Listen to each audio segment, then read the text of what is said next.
In the last video, we covered the basics of what an inequality is and how to solve inequalities and graph them on a number line. Now let's move on to inequalities that are called compound inequalities, and you will see why in just a second. X plus 1 is less than 6, or x minus 3 is greater than 4. So what this means is that the solution to x could be either one of these things. So let's find out what they actually are by solving these inequalities as separate inequalities. So from the first one we see that x is less than 5, and from this one we can see that x is greater than 7. So it's either one or the other. That's why we put or. It is either less than 5 or greater than 7. So now how do we graph that? Well, let's draw a number line. We're going to have 7 here, we're going to have 5. In the middle there would be 6. Drawing a couple other numbers. And so x is less than 5. So we draw a circle around 5. And it is less than 5. Or it could also be greater than 7. So we graph x is greater than 7. And now from this graph, we can see that x is either less than 5 or greater than 7, but it is not anywhere from 5 to 7. Okay, let's do another one just like that. I'll make it a little bit more complex. 3x minus 4 is less than 8, or 2x minus 7 is greater than 15. So we're going to solve this one, and then we're going to solve this one. And now we can see that x is less than 4, or x is greater than 11. So let's draw a number line.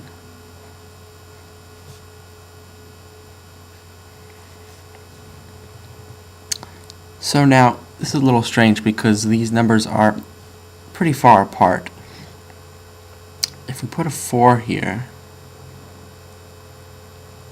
see, these are 7 apart, so it might make sense to count by 2's. So if we count by 2's, we'll have 6, 8, 10. Now we're not going to have 11, but we'll just stick with counting by even numbers. So now 11 is going to be right in the middle there. X is greater than 11, or x is less than 4. Okay, there we go. So those are not that hard. Now let's move on to something a little bit different. I'm just going to change it up a little bit. 3x minus 8 is greater than or equal to negative 2, and 1/2 x is less than or equal to 3. So, and you'll see what that means. I think you'll see what that means when we graph it, but for now we're just going to do the same thing. Solve these inequalities separately. So we get x is greater than or equal to 2. And over here we get x is less than or equal to 6. And we have and, not or. And the reason we have and is because here's what the graph is going to look like.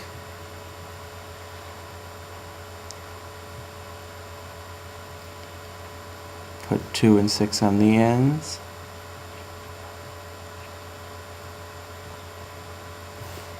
Okay. We have x is greater than or equal to 2, but at the same time it is also less than or equal to 6. So what that means is it is in the middle there, like that.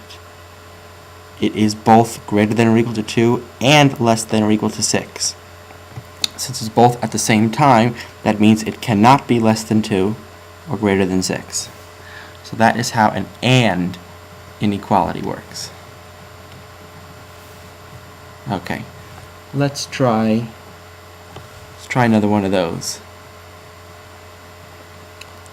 2 times 3x minus 5 over 4 is greater than or equal to negative 1, and x is less than 1. Alright, this one is already done. X is less than 1. But over here we have to distribute out these parentheses. 2 times negative 5 over 4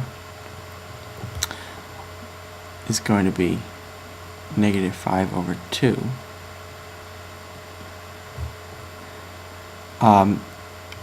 If you have trouble with that in your head, here's a way to think of it. I always convert to a mixed number. Negative 5 over 4 is negative 1.5 times 2 is... negative 5 over 4 is 1 1/4 times 2 is negative 2.5. Same thing here. Negative 1 plus 2.5 is what this would be. So that would be negative 1 plus 2.5 is 1.5, which is 3 over 2.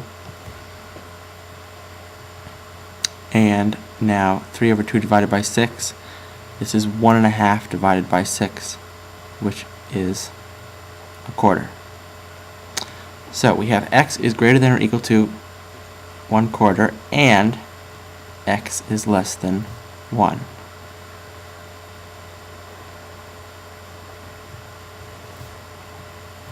So our number line, let's count by fractions. How about that?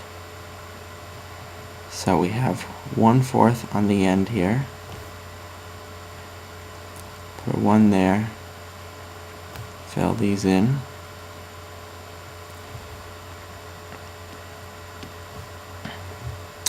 So it's less than 1, which means we have an open circle there, and it's greater than or equal to 1/4. So since it's or equal to, we're going to fill that in. Closed circle, and the solutions are in the middle. Less than 1 all the way down to 1/4, but including 1/4, since it's greater than or equal to.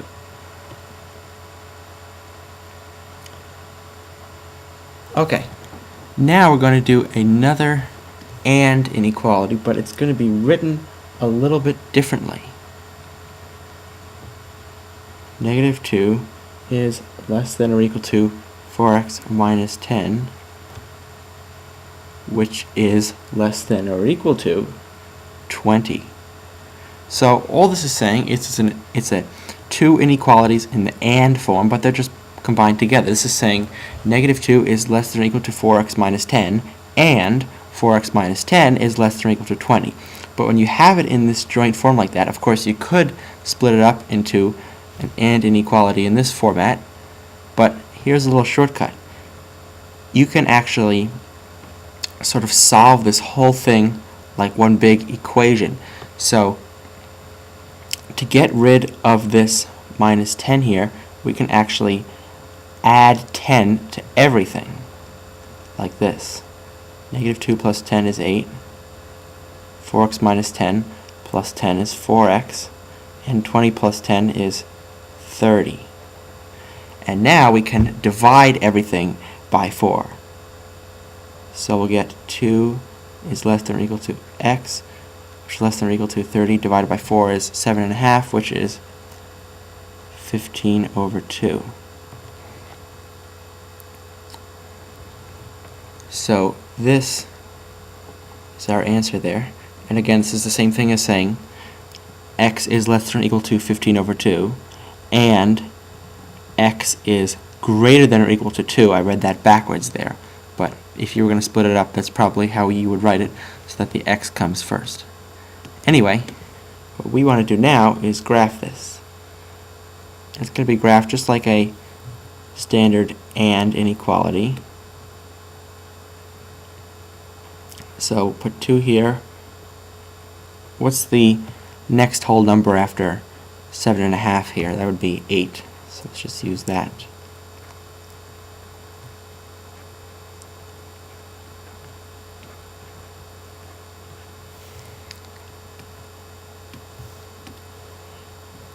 Okay.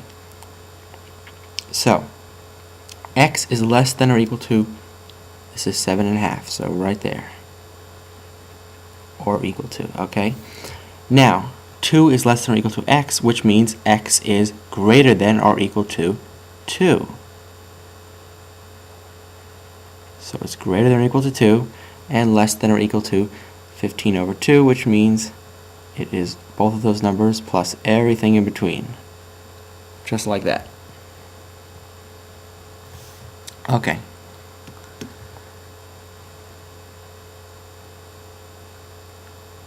Three is less than negative 5x minus 6, which is greater than, or, I'm sorry, 3 is greater than negative 5x minus 6, which is greater than or equal to negative 13. So, same thing here. Let's get rid of this minus 6 by adding 6 to everything.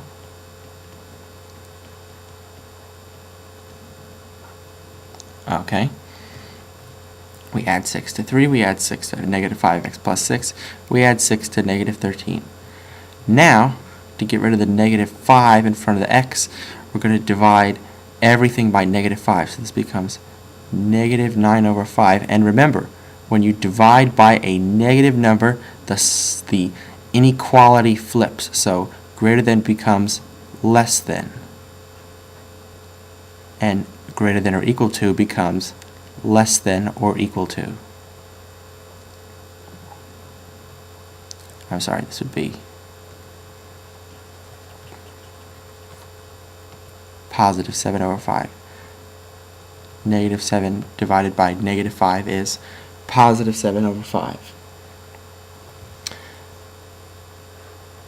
Okay, so there is our solution. And the number line. Again, let's just use the whole numbers. Negative 9 over 5, that's just above negative 2. 7 over 5 is just below positive 2.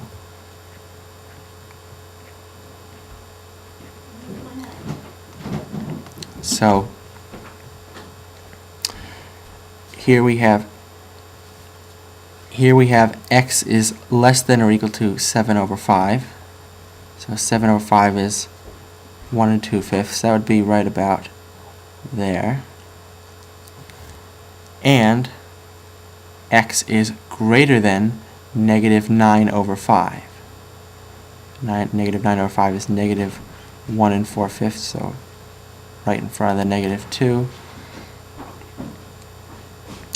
And, of course, everything in between. Okay, let's do one more. 5 is less than or equal to negative 3x minus 1, which is less than 2. Okay, add 1 to everything to get rid of the minus 1 here. Divide everything by negative 3. Change the inequality, flip it around. Change this one as well.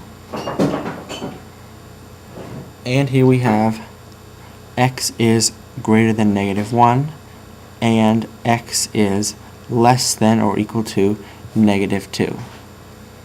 Wait a minute. How can that be possible? How could x be greater than negative 1 but also less than negative 2? Well, the answer is it is not possible. That is impossible. There is no solution to this inequality here. When you get an inequality that is impossible, there is no solution.